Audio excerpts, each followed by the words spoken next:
Hey guys, Dan Hewitt here with Mountain Warrior Academy of Martial Arts.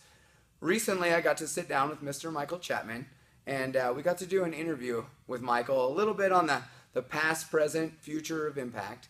And we just wanted to shed a little light on what Impact is, who Impact is, and why we chose Impact. And hopefully this interview will really show you how amazing Impact is, how amazing Michael is, and how they're really affecting our communities, our jiu-jitsu, and pretty much all martial arts. I hope you enjoy the video. Thanks.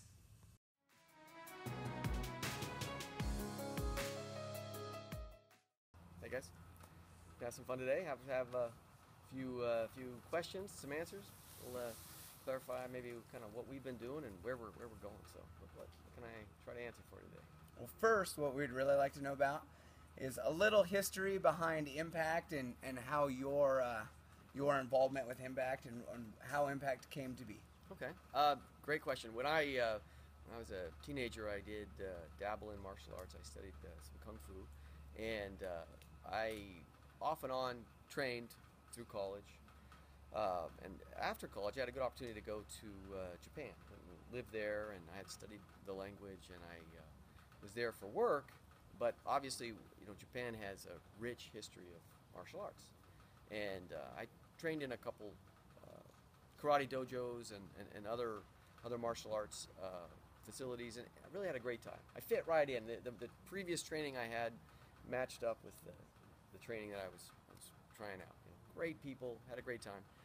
But then one of my friends took me to a training hall, that beautiful building.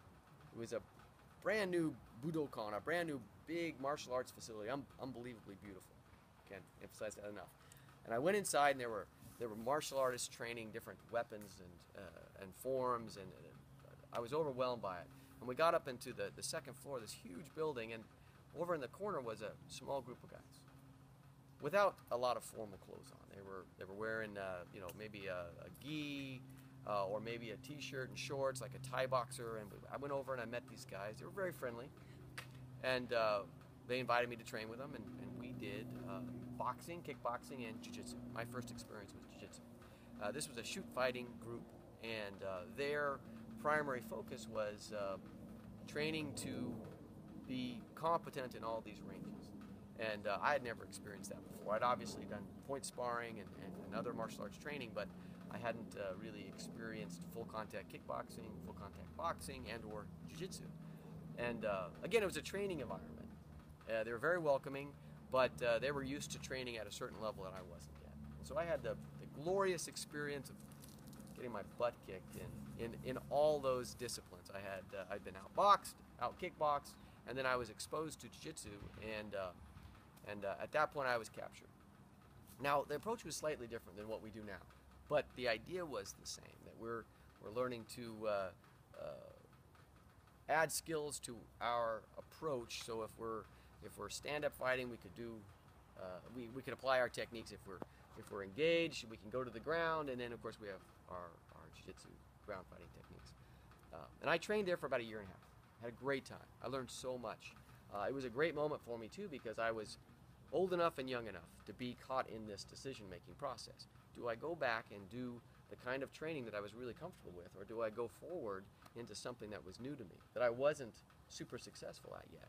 And luckily for me, again, I was in that old enough, young enough, I don't know which, to make that decision, and I decided to go forward with it.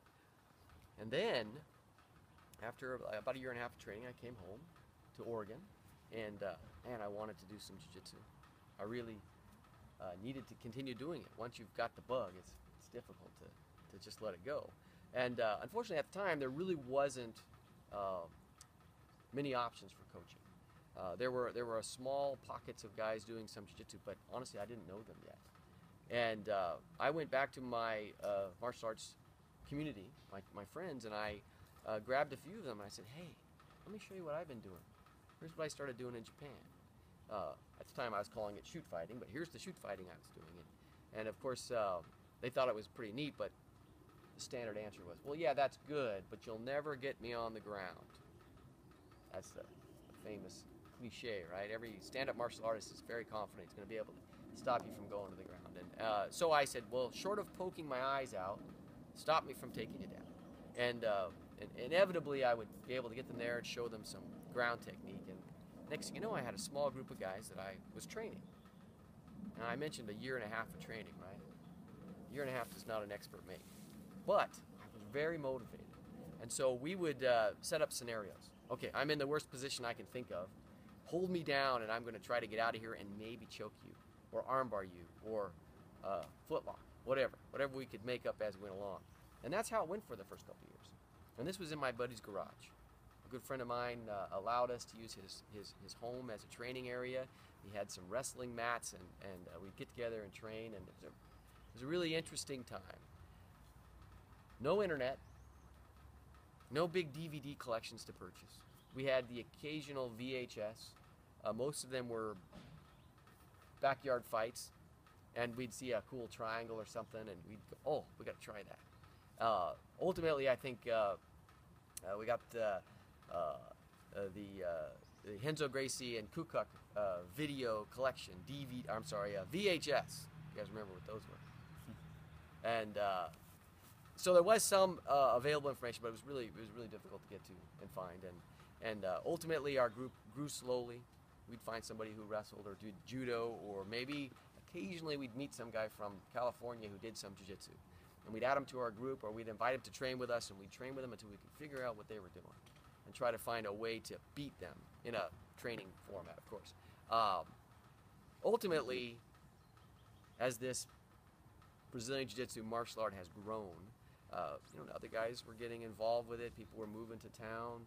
We started meeting more and more guys that were doing this. We had some collaborations between my gym garage, our gym training group, and another garage training group.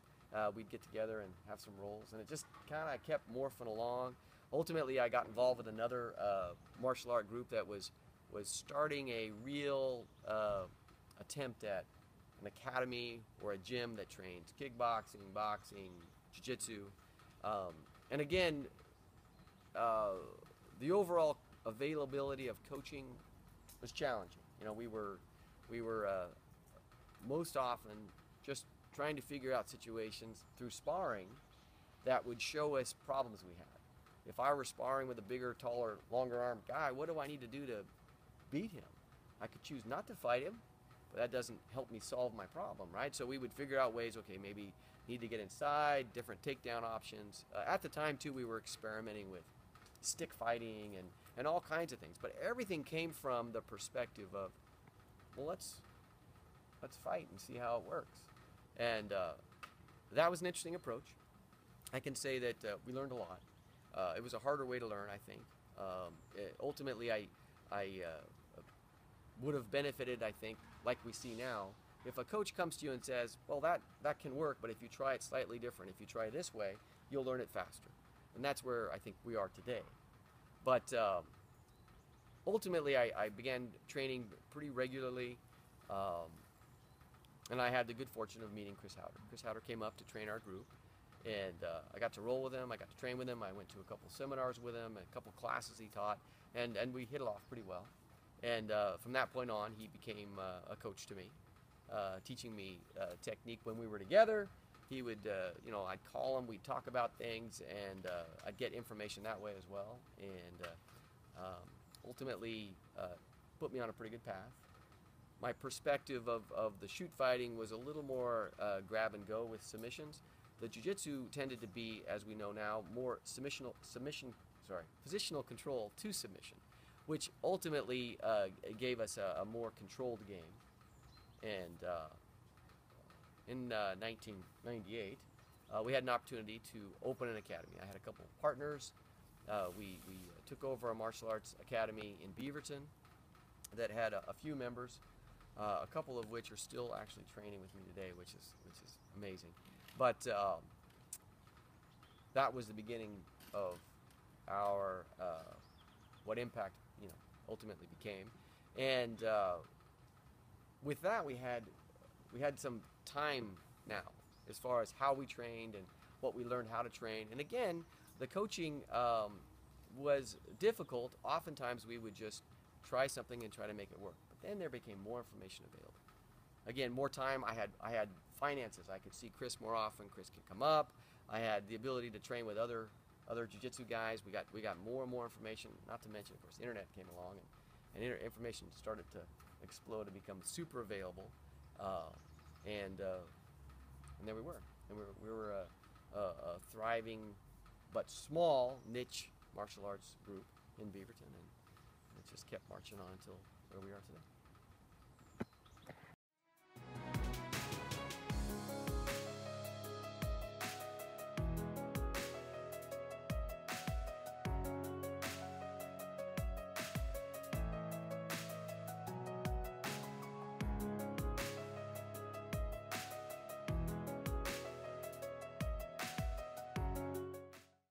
Wow, 16 years of experience. Where is Impact now today? You know, again, as I kind of explained earlier, we started out pursuing the understanding of jiu-jitsu and martial arts in general, but we've really evolved into a whole different thing. We're a community. We're a community-based organization. We've got academies all over the state of Oregon, and we work with academies outside the state of Oregon as well. And our goal is to use our martial arts training as a way to help people live happier lives. It sounds crazy on a certain level. People come to us for a goal. They might come to us because they want to be a cage fighter. You know, we've got a successful amateur and professional MMA team, and they may come to us because they want to pursue big tournaments in jiu-jitsu. They may come to us because they're law enforcement. They need to make sure they have the skills to do their job during the day. They may come to us because they're in the military and they want to have superior hand-to-hand skills. And those are things that we provide. But really, when people come to us for a goal, we help them reach that goal. But there's more that we expose them to.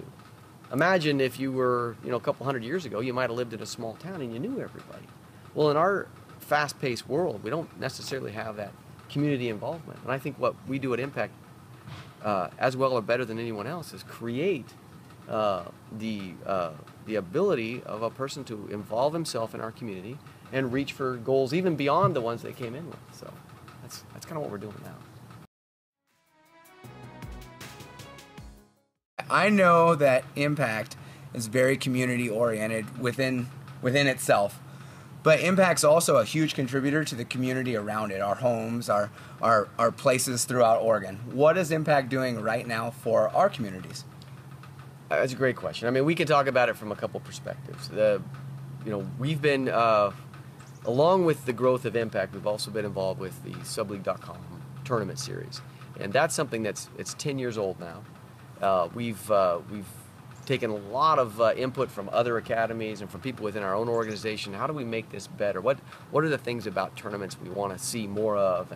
And it's been steadily growing, and it's a really awesome opportunity for us to bring the greater community together for a day or 2 days, depending, and experience time with each other. You'll have rivals meet on the mat, and they'll have battles, and afterwards they're friends again. And it's a pretty amazing thing. Myself and other coaches will coach on our guys, and we'll have the best time trying to encourage our guys to do well, of course, against each other. And then the coaches and I get to have our inside jokes and our handshakes because of the success of the overall community. I mean, that's one perspective. Another thing we do as an organization is we really try to involve ourselves in causes that deserve our time. And again, part of that is let's try to show the young people a perspective. It isn't all about pursuit of your own goals. Sometimes it's about pursuit of betterment to people around you. So we're involved in the Relay for Life is an event that we involve ourselves in as a team every year. That's been a really good bonding experience for us, as well as it helps us contribute. And it brings all the young guys out and let them see kind of what else we can do with this community. We also work with the Oregon Food Bank quite a bit, and we work with Loaves and Fishes. And both those organizations, again, help us give back a bit to the greater community, not just within our martial arts group, but beyond that. And it lets people see, well, this martial arts group isn't all about fighting and being tough. It's also about being part of the community. So, it's an opportunity for us. And if you think about our interaction together, you and I get to have regular conversations. You're 5 hours away from me, or I'm 5 hours away from you, whatever. We get to see each other pretty regularly, but also it's a an interesting time in that, if I have a question for you, you have a question for me, we can get a hold of each other so quick, and that's really how our community is growing so quickly. There's so much opportunity to get together and exchange ideas and just make things move even better.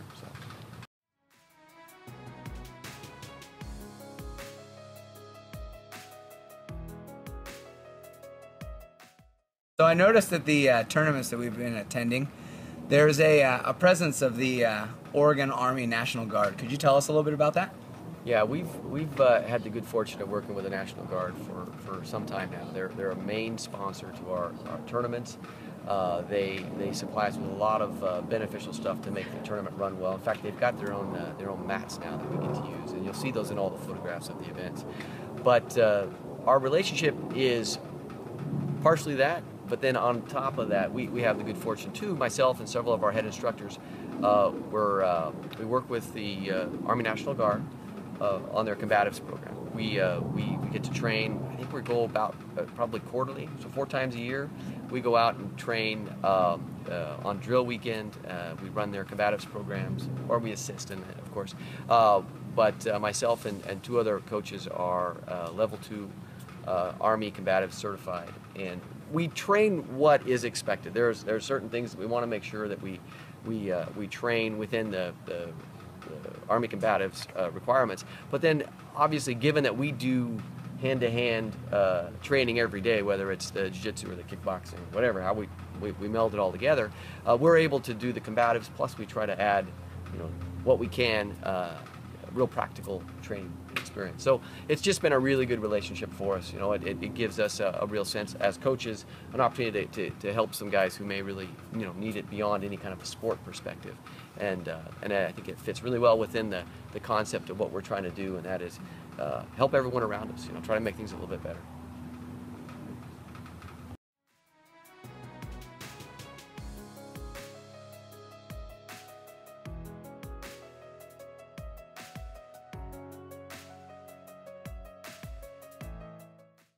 So what do you see for the future of the Impact team? It's a great question. I'd love to tell you that when we started all this, we had a path in mind, but I think, in jiu-jitsu, we use that term a lot, following path. Some coaches think you should follow a path that's narrowly defined by them. They like to tell you that, you only want to do self-defense because that's the true nature of it. Or you only want to do fight because that's the true nature of it. Or you only want to do sport because that's the true nature of it. In reality, all those are probably correct, except the path is chosen by the individual. The coach is a guide. The coach says, hey, here's some options. And I think Impact, we have the depth and the breadth now to be able to say, what do you want to do? Dan, how do you want to approach this? Do you want to be narrowly defined by one track, or do you want to sample all these things? Do you want to have a skill set that can leap from sport into a self-defense scenario? Do you want to have some cage fights? Well, that's fine. No answer is wrong. It's what fits you. And that's where I think it gets confused. Some people like to manipulate the situation a bit. They like to suggest one's better than the other, or one's correct and one's false. But who's to say what one person likes over another person? It's an interesting thing. For us now, we just had another promotion of some black belts. And our black belts, really our guys go on about a 10-year cycle to get a black belt. And it's such a commitment. There's a confusion often about the belt being the goal. That's a false goal. The belt doesn't really mean anything. The skill is what we're really chasing. But still, to reach the black belt level becomes a pretty significant moment. And recently we had a promotion that took our black belt promotion numbers in Oregon to 22 guys. 22 practitioners of jiu-jitsu who have spent 10 years plus of their lives training jiu-jitsu. That's amazing. Their ability to know and teach and express jiu-jitsu is amazing. And all of them approach it differently. Some compete all the time. Some don't compete much at all. Some prefer to coach. Some just want to train because that's what their lifestyle's about. And all of those answers are fantastic. And going forward, what I think is these guys are going to continue to help us. They're going to continue to affect us positively. They're going to help all the guys around them also pursue and reach that coveted black belt. But I think the approach is always going to be, what do you want your jiu-jitsu to do, and why are you studying it? What do you want to be? And I bet the main answer to that, the most common answer to that is, I want jiu-jitsu to be mine. I want my lifestyle to be a jiu-jitsu lifestyle. And within that answer is so many different paths that one can go down. So I think what we will do going forward is continue to grow at a rate that I think is surprising to a lot of places, because we're adding people who want to pursue their own jiu-jitsu in a manner similar to the way we do. They want to give back. They want to grow. They want to get as good as they can, but they still want to grab the guys around them and bring them with them. So I think that's what we're going to be doing in the next couple of years and the years after that.